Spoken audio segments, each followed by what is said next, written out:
Hello and welcome into the final edition of Cooling Down on the Birds Broadcast Network. I'm your host, Sammy Miller, alongside your broadcasters, Ian Nicholas and Dylan Pescatore.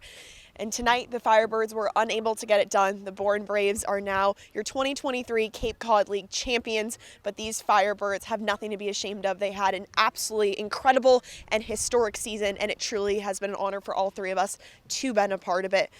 Dylan, this game obviously didn't go the way they wanted, but incredible group of guys. How special is this team?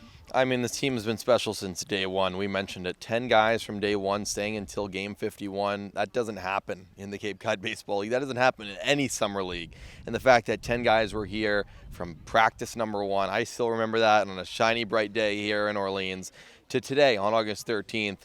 It shows you how great the culture is here. It shows you how great the coaching staff is here and how great the organization is. And I couldn't say better things about all three. You come up short on today's game, but there's nothing that you can't be proud of here because it was incredible. What an experience, what a team.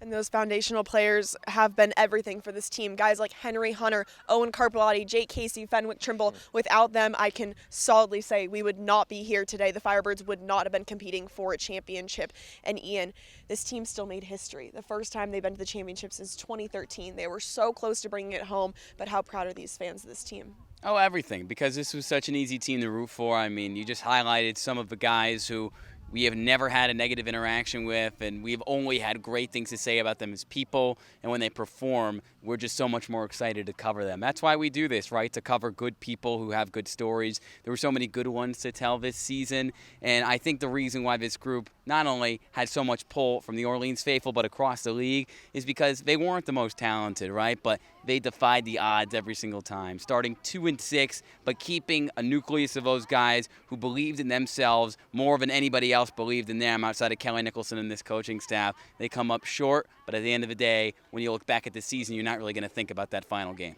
It's all about the heart, and this team has more heart than I've really ever have seen. And I know I usually ask you guys the keys to the game.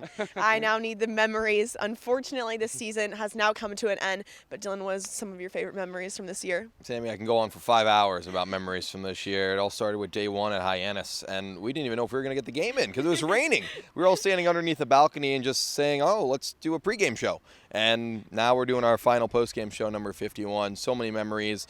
These playoffs have brought so many memories. I mean, a walk-off by Jack Penny in Game 1 against Harwich. YD, Fenwick Trimble with a grand slam. In that game, this team fought tooth and nail every single day. 56 players on this Orleans Firebirds roster from day one. Guys like J.D. Urso and Aiden Longwell and Dylan Jacobs, Daniel Avidia, Jake Peppers, Chris Clark. So many guys that came in from day one. And now on the last day, everyone has been so kind. Everyone's been amazing. And these past, 2 months has been some of the 2 best months of my life. Ian, how about you? What have been some of your favorite memories? There's so many, as Dylan is kind of alluding to. There's a few that stick out. One of them we kind of had an idea was going to be special before the year. Kelly Nicholson getting win number 400. You know, he's been here for 18 years as the manager, 22 years on the coaching staff, and he just does it the right way. And it stinks that he couldn't get a championship this year, but he's going to be back, and he's going to bring in another group of players who want it, hopefully just as bad as this group. So that win against Hyannis early on in the year, that was special. Derek Clark, I think, was, Joe Oyama was an unbelievable player, but we knew Derek Clark's time was going to end before the playoffs, and his final send-off in his final start where he shoved once again because he defies the odds time and time again. Seeing him walk off the mound for the last time, that was special. And then, not to get sentimental, but, just to call games with Dylan. And you, obviously, I just met you in June, but, I was with Dylan in high school, and that's just a lifelong memory that I'll have because he was my best friend before. He still is my best friend, even though he's probably a little sick of me. And, I'm pulling for him, he's pulling for me, and to do it with him, I mean, that's a memory I'll have for the rest of my life. Really is a pretty powerful trio. And for me, I usually don't give my key, but tonight, some of my favorite memories is just the guys were absolutely incredible. For Firebird fans, if you saw, we did some crazy things this summer. We did snacking with Sammy's Rude, rate food, we'd eat hot dogs on cameras. We would have teammate talks, we do what's in the bag. And I couldn't imagine doing it without these guys. They would say yes to things. They say, yes, sideline Sammy, we'll do it. And I couldn't have asked for a better summer. Thank you, Dylan. Thank you, Ian.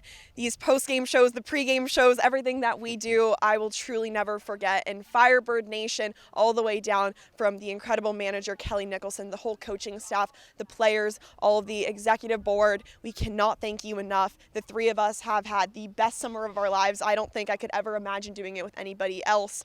And for the final time, we are signing off at Eldridge Park. Thank you so much. And the new broadcast team will see you next summer.